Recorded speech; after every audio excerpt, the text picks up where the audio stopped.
Hello दोस्तों, कैसे हैं आप सब। आज के इस वीडियो लेक्चर में हम डिटर्मिनेंट से रिलेटेड प्रॉब्लम्स डिस्कस करेंगे। प्रॉब्लम का पार्ट 1 एंड पार्ट 2 हो चुका है, ये पार्ट 3 है। इसमें कुछ इंपॉर्टेंट क्वेश्चन और ऐड किया है मैंने, कुछ कमेंट्स में आए थे, उन क्वेश्चन को भी इंक्लूड किया है। तो अभी जो हम क्वेश्चन देखने वाले हैं वो क्वेश्चन बहुत इंपॉर्टेंट है, पूछा भी गया है बहुत बार। तो यहाँ पे है क्या कि if A B C are in AP then show that the value of the given determinant is equal to 0। यानी कि यहां पे एक कंडीशन क्या है, एबीसी में लग रहा है। उस कंडीशन के थ्रू आपको, उसके मदद से आपको उस कंडीशन को इसमें यूज करके तब आपको प्रूफ करना पड़ेगा कि इसका वैल्यू क्या है, 0 है। तो एक तो मेथड ये हुआ कि जो एपी का कंसेप्ट है वो हम पहले ही उससे जो वैल्यू आ सकता है वो हम डिड्यूस कर देते हैं। तो दिया हुआ है कि एबीसी किस में है, एपी में है। तो एबीसी एपी में है तो T2 minus T1 is equal to T3 minus T2, यही कंसेप्ट लग जाएगा। अगर हम माइनस बी को इधर लाते हैं तो ये क्या हो जाएगा, b plus b is equal to a plus c. Minus a को उधर ले गए तो therefore 2b is equal to a plus c. ठीक है। तो अब जहां कहीं भी हमें जरूरत महसूस होगी तो हम इस डिडक्शन का यूज कर लेंगे। ये जो हमारे पास रिलेशन आया वो, सबसे पहले हम एलएचएस लिख लेते हैं।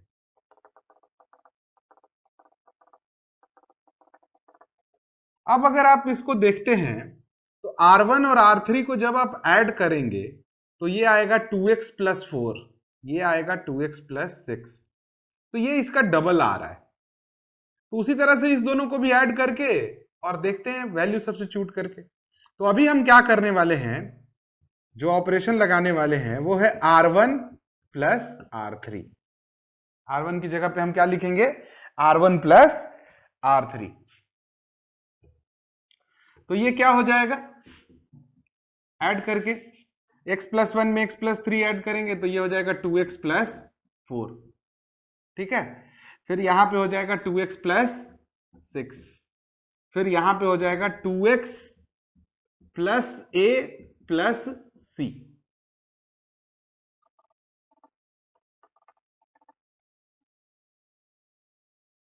कि आप इसमें 2 से मल्टीप्लाई करके सब्सट्रैक्ट कर दीजिए, यानी कि R1 becomes R1 minus 2R2।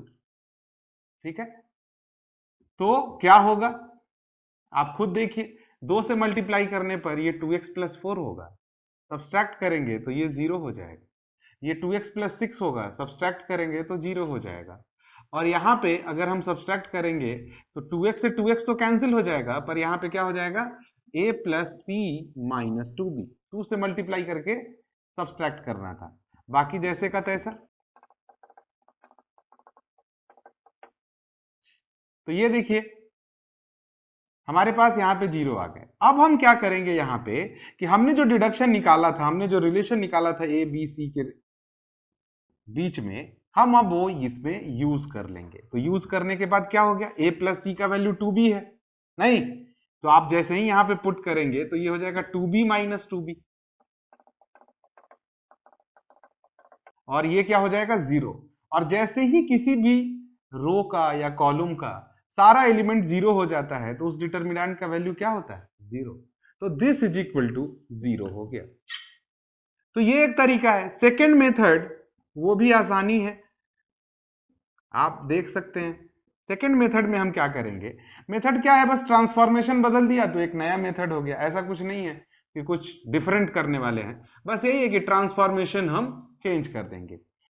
जो दिया हुआ है चलिए उसको लिख लेते हैं एलएचएस में।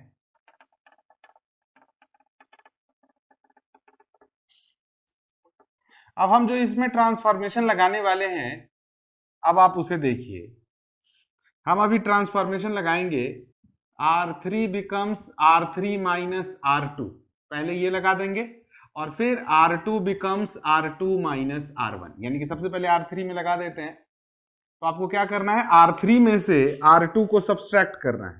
तो आप सब्सट्रैक्ट करिए यहाँ पे, तो x x कैंसिल हो जाएगा और 3 माइनस 2 क्या हो जाएगा, 1। यहाँ पे क्या हो जाएगा, जब सब्सट्रैक्ट करिएगा x x cancel, 4 minus 3 is 1। और यहाँ पे जब आप सब्सट्रैक्ट करेंगे तो ये क्या हो जाएगा, x x कैंसिल हो जाएगा और this becomes c minus b।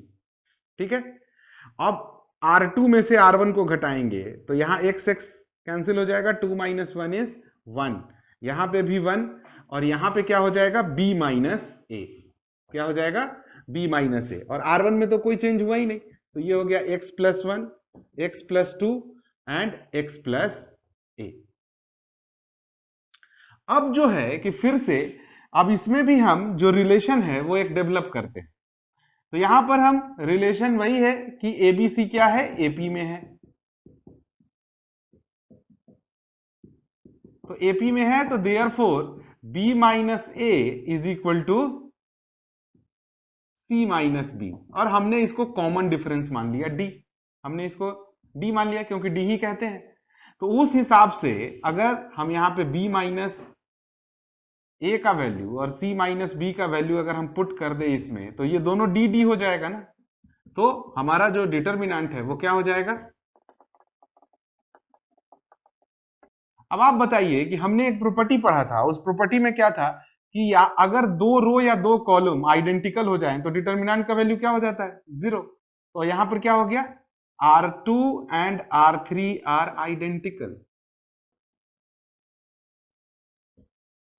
तो देयरफॉर जो डिटर्मिनेंट है जो हमें प्रूव भी करना था उसका वैल्यू क्या हो गया, 0। तो जो आपको अच्छा लगे आप उसके अकॉर्डिंग, दोनों ही आसान है, दोनों ही अच्छा है।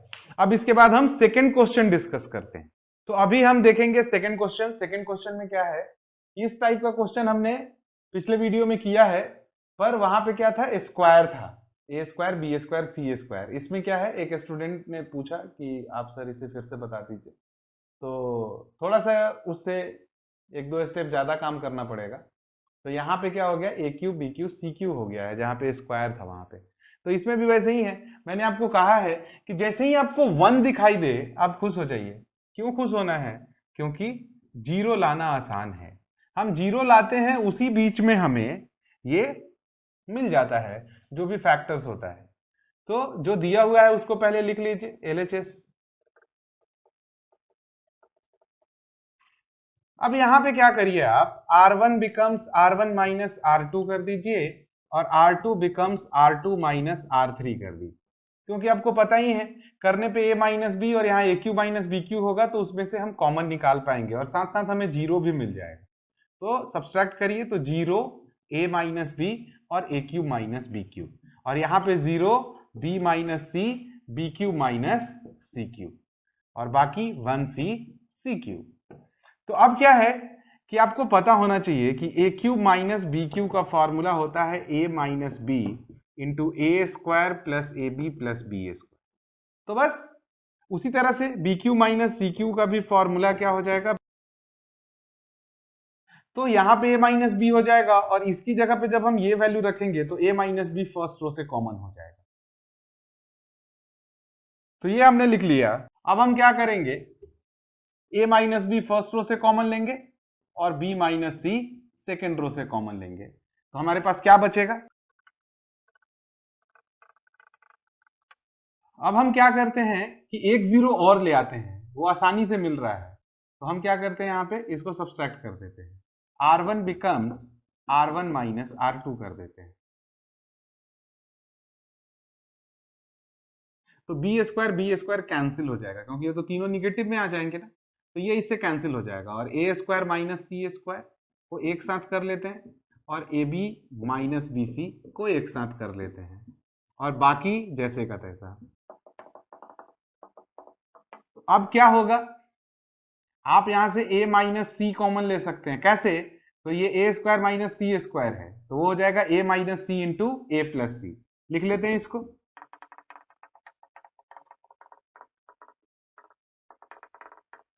तो अब आप देखिए कि a माइनस सी क्या हो जाएगा, जब कॉमन होगा तो यहां पर क्या बचेगा, a प्लस सी और प्लस बी, यानी कि a plus B plus C common बच जाएगा वहां पे। तो हम अभी क्या कॉमन ले रहे हैं फर्स्ट रो से, a माइनस सी। तो a माइनस सी कॉमन ले लेंगे तो ये क्या हो जाए, अब देखिए फर्स्ट रो से चूंकि हमने कॉमन ले लिया तो a प्लस बी प्लस सी भी कॉमन हो जाए, ठीक है। तो हम यहां पर a प्लस बी प्लस सी भी कॉमन निकाल लेते हैं।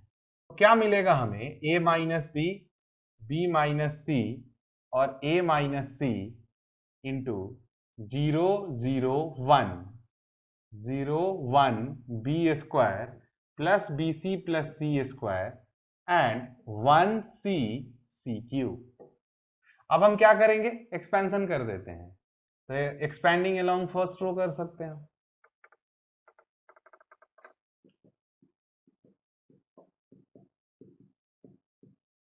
यहाँ पे इनटू में a प्लस बी प्लस सी छूट गया है जो हमने कॉमन निकाला था, तो ये लिख लीजिएगा।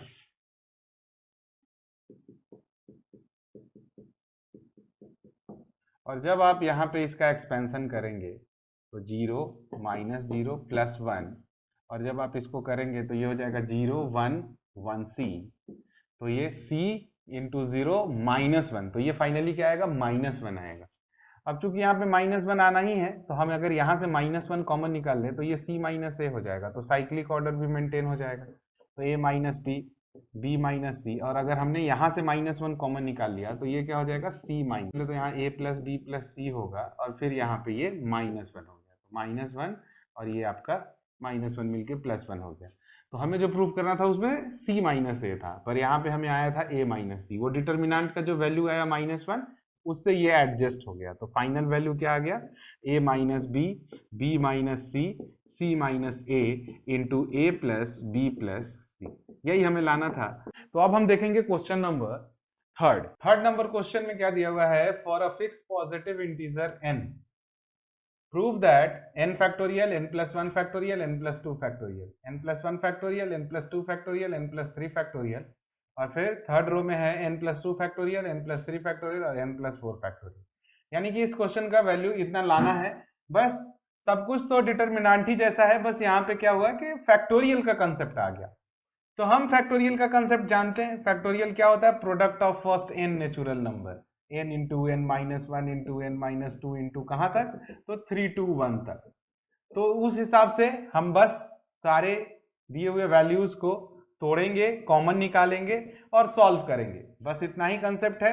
बस थोड़ा सा कैलकुलेटिव है पिछले क्वेश्चन से, यहाँ पे थोड़ा सा कैलकुलेशन ज्यादा हो सकता है, बाकी कुछ नहीं है, सारा कंसेप्ट वही है। तो आप पहले क्वेश्चन लिख लीजिए।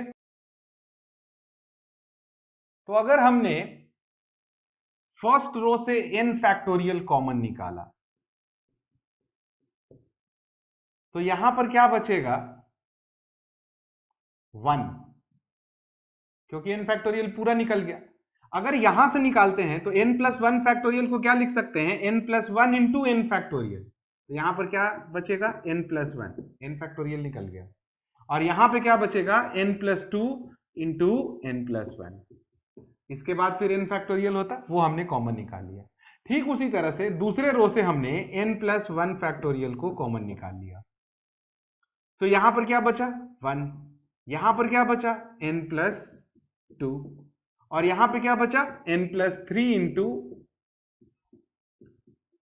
n प्लस 2, क्योंकि फिर इसके बाद n प्लस 1 का फैक्टोरियल होता, वो हमने कॉमन निकाल लिया। और थर्ड रो से हमने क्या कॉमन निकाला, n प्लस 2 का फैक्टोरियल, तो हम उसे यहां पे नीचे लिख देते हैं, n प्लस 2 का फैक्टोरियल, सब मल्टीप्लाई में है। तो यहां पर क्या बचा, 1, और यहां पे n प्लस 3, और फिर यहां पे n plus 4 into n plus 3, क्योंकि फिर उसके बाद तोड़ते तो n प्लस 2 का फैक्टोरियल होता, जो कि हमने कॉमन निकाल लिया। अब देखिए जैसे ही 1 आया आपके पास, अब आप क्या करिए कि सब्सट्रैक्ट कर दीजिए, r2 becomes r2 minus r1 and r3 becomes r3 minus r2, ऐसा कर रहे हैं हम। तो सब्सट्रैक्ट कर रहे हैं, पहले r3 का कर लेते हैं, ठीक है। तो 1 माइनस 1 इज 0, फिर यहां पे n प्लस 3 में से n प्लस 2 सब्सट्रैक्ट होगा तो कितना होगा, 1, और यहां से n प्लस 3 कॉमन हो जाएगा, दिख रहा है ना। तो n+3 हमने कॉमन निकाल लिया, तो ब्रैकेट के अंदर n+4 में से किसको सब्सट्रैक्ट करना पड़ेगा, तो n+2 को, तो ये दोनों माइनस में हो जाएगा। और फिर R2 में से R1 को सब्सट्रैक्ट कर दीजिए, तो 1 - 1 इज 0, और n+2 में से n+1 सब्सट्रैक्ट होगा, तो ये हो जाएगा 1। और फिर यहां पे सब्सट्रैक्ट करेंगे तो कॉमन क्या हो जाएगा, n+2, तो n+2 को कॉमन निकालिए, और n+3 में से क्या सब्सट्रैक्ट होगा, n+1, तो -n-1 सब्सट्रैक्ट होने का। और R1 में कोई चेंज होगा क्या, तो नहीं।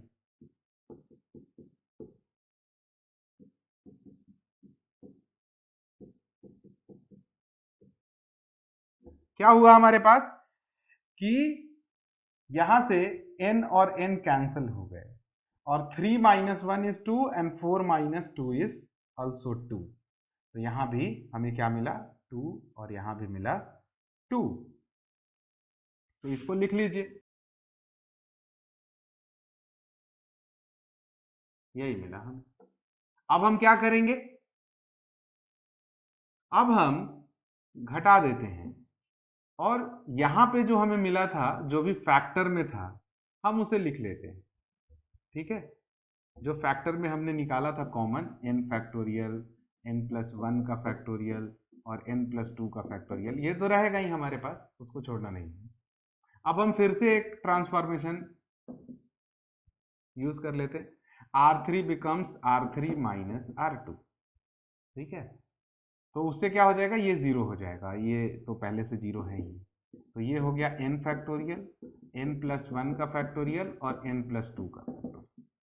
फर्स्ट दोनों रो में कोई चेंज नहीं है, तो वो तो वैसा ही रह जाए। अब यहां पे सब्सट्रैक्ट करना है हमें थर्ड रो में, तो 0 - 0 इज 0, 1 - 1 इज 0, और यहां से 2 कॉमन निकाल लेते हैं, क्योंकि सब्सट्रैक्ट करना है ना, तो n+3 में से n+2 कॉमन होगा, तो क्या बचेगा, 1, 1 ही बचेगा ना। तो अब क्या हुआ कि R3 से 2 भी कॉमन निकल गया, ठीक है। तो अगर आप इसे ध्यान से देखेंगे, तो ये आपको एक अपर ट्रायंगुलर मैट्रिक्स दिखेगा,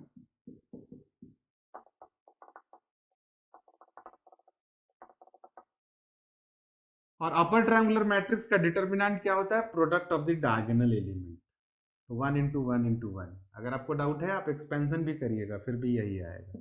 तो कुल मिला के हमें फाइनल आंसर क्या आ गया, क्योंकि इसका वैल्यू तो 1 आना है, तो हमें फाइनल वैल्यू क्या आ गया, 2 × n फैक्टोरियल × n+1 का फैक्टोरियल × n+2 का फैक्टोरियल × 1, तो यही तो हमें प्रूफ करना था। This is equal to RHS proof.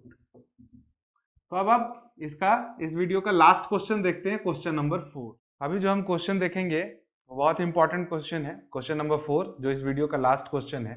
ये IIT में पूछा हुआ क्वेश्चन है और आसान है, बस यहाँ पे थोड़ा सा ट्रिगोनोमेट्री का कंसेप्ट भी यूज हो रहा है, ठीक है। तो हमें यहाँ पे क्या करना है कि सबसे पहले ऑब्जर्व करिए, क्वेश्चन में जो है उसे एक बार पढ़ लेते हैं। Find the value of the theta such that theta lies between 0 से π/2 and satisfying the equation this one. ये इस इक्वेशन को वो सेटिस्फाई कर रही है, क्योंकि ये एक डिटर्मिनेंट है। अगर हम इन सबको सॉल्व करें तो जो भी वैल्यू आएगा वो sin theta cos theta is equal to 0 के फॉर्मेट में आएगा, यानी कि ये एक इक्वेशन है sin थीटा और cos थीटा, यानी कि थीटा में बेसिकली। तो हमें उस थीटा का वैल्यू निकालना है, 0 से π/2 के बीच का जो मान है बस वही हमें देना है। अगर एक्स्ट्रा मान आता है तो उसे छोड़ देना है। तो सबसे पहले क्या करिए कि आप इसे देखिए कि हम क्या कर सकते हैं। हमारा रूल वही है, हमारा रूल यही है कि हम किसी भी तरीके से कम 2 जीरो लाएं, जो कॉमन फैक्टर है उनको कॉमन निकालें, और फिर उसके बाद सम अप करके और फाइनली सॉल्व करके हम आंसर ले आए, ठीक है। क्योंकि ये बड़ा है, हम इसी को क्वेश्चन मान लेते हैं और यहां से हम अपना सॉल्यूशन स्टार्ट करते हैं, क्योंकि दो दो बार लिखना पड़ेगा।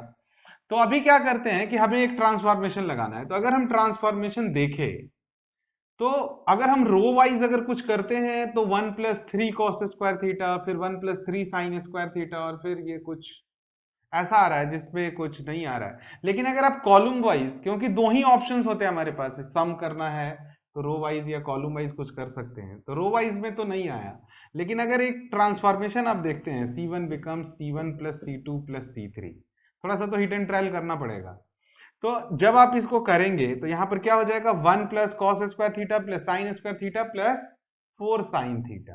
तो 1 plus cos square theta plus sine square theta और प्लस 4 साइन 4 थीटा। फिर इसमें भी सम अप करेंगे तो cos square theta plus 1 plus sine square theta और प्लस 4 साइन 4 थीटा। और यहां पे भी सेम टू सेम, तो इससे क्या फायदा हुआ कि हम इसे कॉमन निकाल सकते हैं, cos square theta plus sine square theta और प्लस 1 प्लस 4 साइन 4 थीटा। ठीक है, तो हमने क्या किया कि इन सबको सम अप कर दिया और बाकी जो जैसा था वैसा कॉलम 2 और कॉलम 3 को लिख देते हैं।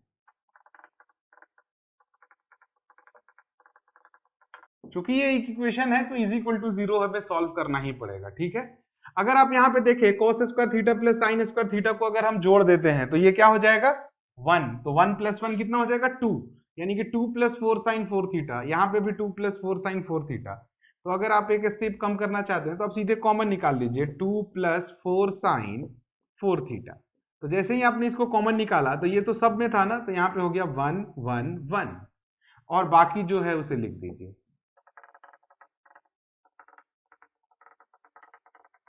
तो अभी तक जो क्वेश्चन आपको टफ लग रहा था, अब इसका फॉर्मेट देखिए, बड़ा ही आसान हो गया ट्रांसफॉर्मेशन। अब आपको समझ में आ ही गया होगा कि हम कौन सा ट्रांसफॉर्मेशन यूज करेंगे। तो R2 becomes R2 minus R1 and R3 becomes R3 minus R। ऐसा कर दिया हमने, ये ट्रांसफॉर्मेशन ले लिया, तो इससे हमें क्या होगा 0 मिल जाएगा। तो यहां पे देखिए, अगर आप यहां पे सब्सट्रैक्ट करते हैं तो जो हमारा कॉमन है वो तो बाहर रहेगा ही, 2 प्लस 4 साइन 4 थीटा, और यहां पे सब्सट्रैक्शन के बाद पहले रो में तो कोई चेंज है नहीं, तो 1 साइन स्क्वायर थीटा और फिर 4 साइन 4 थीटा, ये हमने लिख दिया। यहां पे सब्सट्रैक्ट करने के बाद 0, साइन स्क्वायर थीटा सब्सट्रैक्ट हो जाएगा तो 1, और यहां पे सब्सट्रैक्ट होने के बाद ये 0, फिर यहां पे सब्सट्रैक्ट होने के बाद 0 0 और यहां पे 1, ऐसा बचे। तो आप खुद देखिए, and this is equal to 0, क्योंकि ये क्या है हमारा इक्वेशन दिया हुआ है, दिस इज इक्वल टू 0, इसको सॉल्व करके थीटा का मान निकालिए, तो इज इक्वल टू 0 तो चलते ही रहेगा। तो जब हमने सब्सट्रैक्ट किया तो हमें क्या मिला, एक अपर ट्रायंगुलर मैट्रिक्स, और अपर ट्रायंगुलर मैट्रिक्स का डिटरमिनेंट क्या होता है, product of its diagonal element. ठीक है, तो यहां पर क्या हो गया, ये अपर ट्रायंगुलर मैट्रिक्स है, तो ये इसका वैल्यू क्या हो जाएगा 1 1 इंटू 1 इंटू 1, तो 1। तो कुल मिलाकर हो गया 2 plus 4 sine 4 theta this is equal to 0। तो यहां पर क्या हो जाएगा 4 sine 4 theta is equal to -2, and this implies that 4 sine 4 theta is equal to -2/4 कर देते हैं, इस 4 को उधर भेज दिया हमने, तो ये क्या हो गया -1/2। अब आप बताइए कि साइन 4 थीटा का वैल्यू जो है वो -1/2 कब होता है। अब एक चीज ध्यान रखिए, ऐसा तो बहुत सारा वैल्यू है, पर हम पॉजिटिव वैल्यू लेते हैं क्योंकि हमें थीटा का मान 0 से π/2 के बीच में लाना है। नहीं तो या तो आप इसका जनरल वैल्यू लिख दीजिए, और नहीं तो हिट एंड ट्रायल मेथड से आप पॉजिटिव वैल्यू निकालिए, और फिर उसमें, क्योंकि हम जो वैल्यू निकालेंगे वो 4 थीटा साइन 4 थीटा का वैल्यू होगा, और वहां से हमें थीटा का वैल्यू निकालना होगा। तो अगर आपको जनरल रूल याद है कि sine alpha is equal to sine theta is equal to sine alpha, अगर ये आपको याद है तो इसका जो जनरल सॉल्यूशन होता था वो क्या होता था, theta is equal to n pi plus -1 to the power n into alpha. अगर आपको याद है तो आप ये फॉर्मूला यूज करिए, हमने 11th क्लास में पढ़ा था इसको। ठीक है, तो उस हिसाब से अगर आप लिखेंगे तो 4 थीटा इज इक्वल टू क्या हो जाएगा, क्योंकि ये जो -1/2 है ये साइन कितने डिग्री का वैल्यू है, तो अगर आप अल्फा को पॉजिटिव लेना चाहते हैं तो इसे आपको थर्ड क्वाड्रेंट या फोर्थ क्वाड्रेंट में ले जाना होगा, और नहीं तो अगर निगेटिव लेना चाहते हैं तो ये -30 डिग्री का वैल्यू है, -π/6 इसका वैल्यू है। तो यहाँ पर अल्फा की जगह पे क्या हो गया, थीटा की जगह पे तो 4 थीटा है, अल्फा की जगह पे -π/6 हो गया। तो आप इसे लिख सकते हैं n pi plus -1 to the power n और इंटू अल्फा, अल्फा की जगह पे क्या हो गया -π/6। अब आप खुद सोचिए कि आप जैसे n का मान क्या होता है, n is equal to 0 plus minus 1 plus minus 2 dot dot dot. तो अब आपको क्या करना है कि थीटा कहाँ लाई करता है, 0 से पाई बाई 2 के बीच में। ठीक है, ये आपको ध्यान रखना है कि थीटा कहाँ लाई कर रहा है हमारा, 0 से पाई बाई 2 के बीच में। तो आपको वैसा ही थीटा, क्योंकि थीटा तो ऐसा अनंत वैल्यू है, ऐसा इनफाइनाइटली मेनी वैल्यू है जो इसको सेटिस्फाई करेगा, पर अकॉर्डिंग टू क्वेश्चन हमें सिर्फ एक ही वैल्यू चाहिए, 0 से पाई बाई 2 के बीच वाला। तो आप क्या करिए, यहाँ पे n की जगह पे अगर आप 0 पुट करते हैं, ठीक है, तो ये भी 0 हो जाएगा, ये भी पॉजिटिव हो जाएगा, पर ये ओवरऑल निगेटिव हो जाएगा। तो आप +1 अगर पुट करते हैं, n इज इक्वल टू 1 पर अगर मान निकालते हैं, तो यहाँ पर 4 थीटा इज इक्वल टू क्या हो जाएगा, हमें थीटा का मान चाहिए, तो 4 थीटा इज इक्वल टू क्या हो जाएगा, pi -1 to the power n is -1 is minus pi by 6। ठीक है, तो ये क्या हो गया, पाई प्लस पाई बाई 6, तो ये हो गया 6 पाई प्लस 7 पाई बाई 6। ठीक है, और जैसे ही आप थीटा का वैल्यू निकालेंगे तो ये 4 कहाँ मल्टीप्लाई हो जाएगा, नीचे 6 में, तो थीटा इज इक्वल टू क्या हो जाएगा, 7 पाई बाई 24। अब आप बताइए कि 7 पाई बाई 24 क्या 0 से पाई बाई 2 के बीच में है। आप ऐसे नॉर्मली भी अगर आप चाहें तो आप जोड़ के देख लीजिए, 180 plus 30 is 210 and 210 is when divided by 4 is obviously lies between 0 to 90। तो उस हिसाब से हमारा जो ये थीटा हुआ, theta is equal to 7 pi by 24 is our answer. तो अभी हमने n इज इक्वल टू 1 पे एक वैल्यू निकाला और जो वैल्यू आया वो 7 पाई बाई 24 आया, जो कि 0 से 90 के बीच में। एक बात और, अगर हम कोई भी निगेटिव वैल्यू लेंगे तो क्या होगा, ये माइनस हो जाएगा, और ये माइनस हो गया तो ये माइनस पाई -2 पाई, तो ओवरऑल वैल्यू निगेटिव में आएगा। 0 से 90 के बीच में हमें जो वैल्यू चाहिए वो वैल्यू कैसा होना चाहिए, पॉजिटिव। तो इसीलिए हम n इज इक्वल टू 0 पे तो मैंने आपको रख के बता दिया, निगेटिव हम नहीं ले रहे हैं, पॉजिटिव की तरफ चेक कर रहे हैं। तो हम n इज इक्वल टू 2 पे भी चेक करेंगे, अगर वो वैल्यू 90 से बड़ा आ गया तो n इज इक्वल टू 3 पे और बड़ा आएगा, n इज इक्वल टू 4 पे और बड़ा आएगा। तो इस तरह से आप देखिए, तो n इज इक्वल टू 2 पे भी एक बार चेक करते हैं, अगर वहां तक आता है फिर उसके बाद हम n इज इक्वल टू 3 पे चेक करेंगे। तो कितना आंसर आ सकता है, क्योंकि अगर मल्टीपल सेलेक्ट क्वेश्चन में अगर ये आ जाए और मोर देन वन ऑप्शन सही हो तो सिर्फ एक जवाब देने से नहीं होगा। तो आपको मैकेनिज्म पता चल गया। अब आप n इज इक्वल टू 2 पर फिर से पुट करिए वो वैल्यू, तो क्या था, 4 थीटा इज इक्वल टू क्या था, n पाई, तो n इज इक्वल टू हो गया 2 pi plus -1 to the power 2 और इंटू माइनस पाई बाई 6, यही है ना। तो यहां पर क्या हो गया, 4 थीटा इज इक्वल टू 2 पाई, और यहां पे क्या हो जाएगा माइनस, क्योंकि ये तो प्लस हो गया ना, तो माइनस पाई बाई 6, तो ये क्या हो जाएगा 11 पाई बाई 6, 11 पाई बाई 6 हो। और फिर यहां पे जब आप 4 को इधर लाइएगा तो थीटा इज इक्वल टू हो जाएगा 11 पाई बाई 24। तो जब आप इसको सॉल्व करेंगे, अगर आप चाहें तो इसको डिग्री में बदल लें, तो डिग्री में बदलने के बाद ये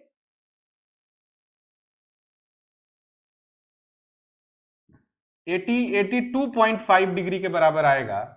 तो 82.5 डिग्री के बराबर ये आया, यानी कि ये भी क्या हुआ, हमारा जो रेंज है उसी रेंज में आ गया। तो obviously n is equal to 3 रखेंगे तो इससे और बड़ा वैल्यू आएगा, और बड़ा वैल्यू आएगा तो वो तो हमारे रेंज से बाहर हो जाएगा। हमें उसी थीटा के बारे में बताना था जो 0 से पाई बाई 2 के बीच में हो। तो therefore theta is equal to, हमारे पास कितने वैल्यू आ गए, 2, 7 pi by 24 and 11 pi by 24. These are the two values which satisfies the given condition. तो इस तरह से यहाँ पे दो आंसर हुए। तो जब आप बनाएं तो जल्दीबाजी में नहीं रहें, उसे अंत तक बनाएं, क्वेश्चन किस मूड से पूछा गया है।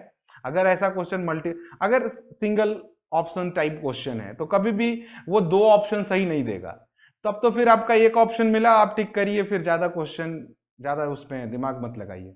पर अगर मल्टीपल सेलेक्ट क्वेश्चन है, अगर मोर देन वन ऑप्शन सही है, तब तो आपको इन सब चीजों पे भी देखना पड़ेगा कि कितने ऑप्शंस आ रहे हैं। अगर मोर देन वन आ रहा है तो आपको दोनों कलर करना पड़ेगा। तो ये उस तरह का क्वेश्चन है। तो इस वीडियो में इतना ही, मिलते हैं हम लोग नेक्स्ट वीडियो में। तब तक के लिए bye bye and take care.